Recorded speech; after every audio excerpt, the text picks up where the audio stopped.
Hey guys, what's up? Welcome back to the channel. It's Cynicalex, and today I want to talk about the January 31st balance changes made in Arena of Valor. Now I'm going to be looking at it from a North American server perspective, so if you're on EU or you're on the Southeast Asia server, things may be different for you. Obviously we have different heroes, and some of the changes did not go live for all areas in the case of heroes not being available in NA, but we did have changes to 5 different heroes, mostly targeting marksmen, but also a couple of other characters that sometimes get in the jungle and were sometimes underused and made fun of, namely Xanis. And that's why today's clip behind me while I'm talking is going to be a game where I played particularly well with Xanis to illustrate that he's a little bit better, and you might want to consider picking him up again or trying him out again if you used to play him and you found that he was underwhelming.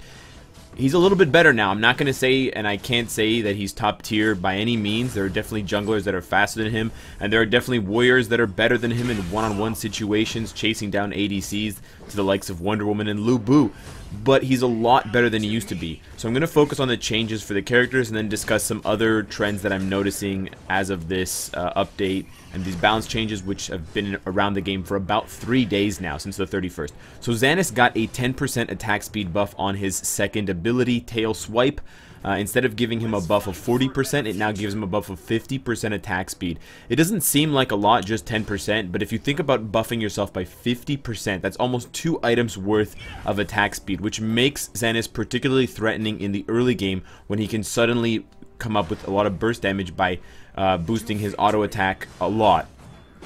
In addition, they gave his knock-up duration on his ultimate, which is his Dragon's Wrath skill, which is a pretty short cooldown. Instead of a half-second knockdown or knock-up, it's now increased to a 3/4 second, so 0.75, almost a second's worth of knock-up for his ult. So it's similar to Arthur's, besides the lingering damage, it doesn't cause that.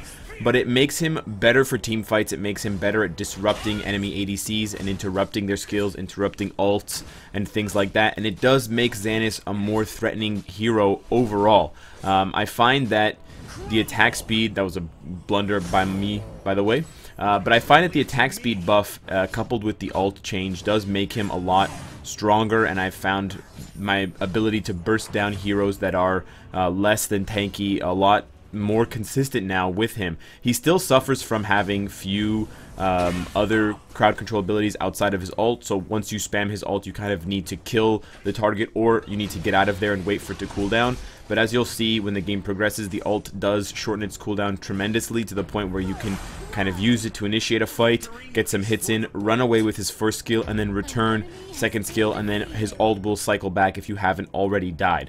I did play around with a few different builds for Xanis, so I can give you my opinion. While Soul Reaver does seem interesting for him with the extra attack damage because he has the attack speed buff now, I would still go tankier with something like Leviathan. I would go with something tanky like Frost Cape over Omni Arms, and I would build him kind of half offense, half defense, because he does need to survive that first initial punch from the enemy team so that he can get 2 rounds of his abilities. If you can only get 1 round of his first skill, second skill, and ultimate, he's not going to do enough damage to be meaningful in the fight, and he's also going to die. And that's basically going to be a net negative for your team, and he's not going to contribute enough in team fights. But if you can get through 2 knockups of his ult, that's, you know, a second and a half total CC, and that can knock up all of the enemies because it's got a bit of an AoE, the 50% attack speed. You can surprise enemy teams, and you can see here, I catch this Xanis, or I catch this Valhein, and he just disappears in just a couple of hits, and I'm able to sneak in extra attacks because instead of 40% attack speed, I'm being bumped up to 50%, which is pretty impressive, and I'm pretty happy with the character as he is now kind of an underdog jungler, as I would call it. In addition, I'm going to cover a couple of other characters that I've been playing with. Fennec got his 3rd skill buffed. His Chain Hammer Cyclone ult skill will now deal more damage, so it incrementally deals more, so you have to be more afraid of it, and it's not just used as a CC tool to slow down enemies anymore. I have been playing with Fennec quite a bit recently in both casual and ranked, and I think people forgot how powerful he is, and he's especially good if you're trying to climb the ladder ranks right now at doing 2 things. He's good at taking down enemy ADCs if you have a good front line, with his first skill and his ult, but he's also very good at pushing objectives, especially towers, and that's where he definitely outshines someone like Slims, because while he's missing the crowd control, he can take down a tower at level 9-10 in just a couple of auto attacks, including his first skill. So he definitely shines there, and if you can balance the team fights with the objective pushing, you can put your team much further ahead than if you just focused on one or the other with someone like Slims or Valhein or Yorn or another marksman. Lindis got 2 buffs. Lindis probably got one of the bigger buffs of this patch overall, and I think that is warranted because Lindis as a character felt underwhelming to me and just felt like she didn't do enough damage, and she really needed to steamroll the early game in order to have any kind of impact in the late game. Funny enough, the Lindis in this game against us played particularly well. Lindis's passive, which gives her a movement speed buff and a damage buff when she exits the brush, was increased. The duration was increased from 2 seconds to 2.5 seconds. So it allows her to get around the map faster because her movement speed buff lasts longer, and it also allows her to sneak up on targets and burst them down from further away. So she no longer needs to be as close as before. It's still pretty close, but the extra half second is a meaningful amount of time.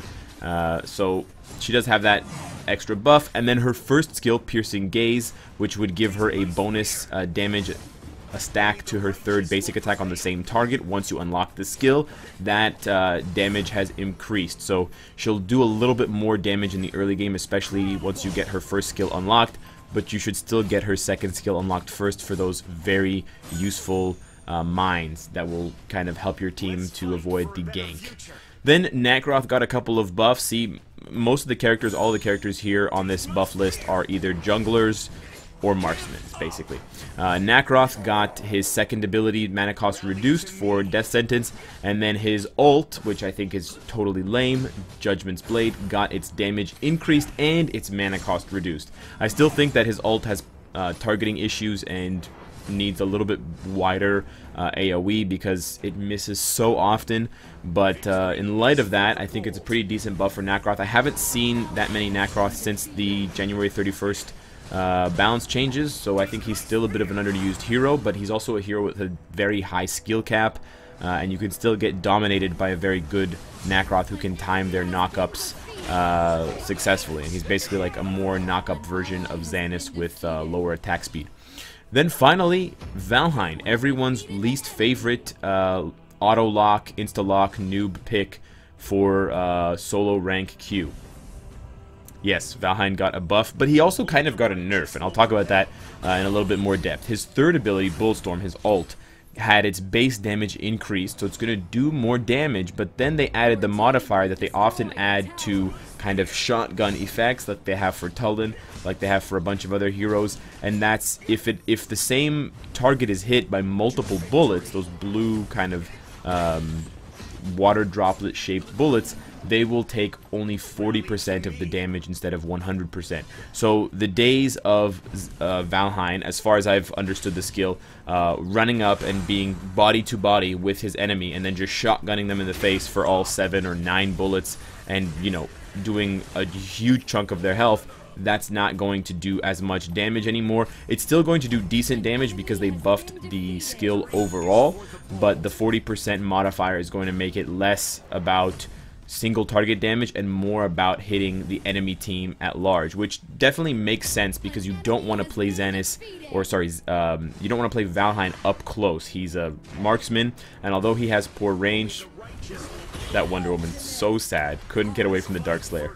Although you want to play Valhein at range, his ult was making it kind of difficult. You basically wanted to stun them and then run in an ult and then run away, which is super awkward and really not noob friendly, despite the fact that they introduce Valhein as one of the first characters you play when you start Arena of Valor, and that was where a lot of kind of older players' frustration would come in, because they would jump into casual games or ranked games with brand new players, and of course brand new players aren't familiar with the game, so they pick the character they know from the tutorials, which is Valhein, and then they play him like a total noob, and then they lose, and the character is difficult to play. But I have seen, surprisingly, since the balance changes, more decently skilled Valheins, and it's a phrase I never thought I would say, but it seems like this has actually helped the character a little bit, and whether it's just my luck of getting better teammates, or whether it had a meaningful enough change to actually alter the playstyle of existing Valheins to the point where they weren't feeding the enemy team, or, you know, just wandering off and contributing nothing, is yet to be seen. But I'm pleasantly happy with this balance change update. I think they covered enough characters. I don't really think that Fennec needed a buff at all, but I definitely agree with Xanis, Lindis, Nacroth, and Valhein. I think they could have gone further for Nacroth. I think they could have gone further for Lindis, and they definitely could have gone further for Xanis. But he's in a decent place right now, and it's really good to see Tencent keeping up with balance changes and releasing them, you know, multiple times per month. That always bodes well for a game, and it's healthy to see the devs paying attention to these things and making small tweaks to monitor the situation and make sure that no one hero or one archetype or one team comp just dominates competitive and casual play constantly, because that would really suck the fun out of the game. A really easy comparison for some of you who have played Mobile Legends, someone like Lancelot. He's just everywhere. I don't know if it's changed. I haven't played the game in a while, but about a month ago I was still playing around Christmas, and it was just Lancelot, Lancelot, Lancelot. Every game you were hoping to see Lancelot on your team and not see Lancelot on the enemy team, because he was just so overpowering and swingy in terms of winning or losing the game. That doesn't seem to be the case as often in Arena of Valor, and these types of changes to buff weaker heroes definitely helps to not only diversify the number of heroes that you're going to see every game, which is more fun because there's a lot of heroes and you want to see them all, but also to make sure that you don't get boring, repetitive games where the same hero dominates, the same heroes lose and win time in and time out. So those are my thoughts, and that is the breakdown of the balance changes for January 31st. Apologies for being late. I don't know how I didn't get killed by this tower here, guys. But let me know what you think of the changes. Subscribe if you enjoy the content and you want to support me. And of course, if you like what you see, I hope to see you again tomorrow. Take care.